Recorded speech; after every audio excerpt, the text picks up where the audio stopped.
அன்பானவர்களே, நீங்கள் விசுவாசத்தில் வளர்வது எப்படி என்றால், உங்களுக்கு தேவன் கொடுத்திருக்கிற வாக்குத்தத்தங்களையும் அவர் கொடுத்திருக்கிற தீர்க்க தரிசனங்களையும் தரிசனங்களையும் ஞாபகப்படுத்திக் கொள்ளுங்க. நீங்க ஞாபகப்படுத்தாம ஒருவேளை விட்டுட்டீங்கன்னா இந்த உலகத்தின் காரியங்கள் உங்களை மேற்கொண்டு விடும். பாவ காரியங்கள் மேற்கொண்டு விடும். ஒருவேளை நீங்க நல்ல காரியங்களை செய்து கொண்டிருக்கலாம், வேலைக்கு போயிட்டு வரலாம், காலேஜுக்கு போயிட்டு வரலாம், ஸ்கூலுக்கு போயிட்டு வரலாம், படிச்சுட்டு வரலாம், எல்லாத்துலயுமே எந்த பிரச்சனையுமே இல்லை.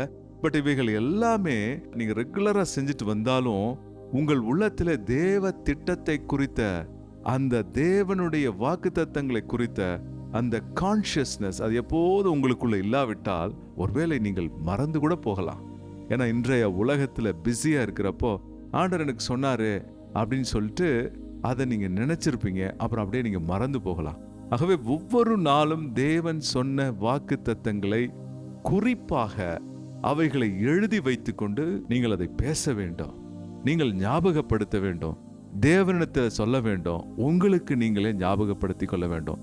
இதுதான் விசுவாசத்தில் தொடர்வதற்கான முதல் படியாக இருக்கிறது.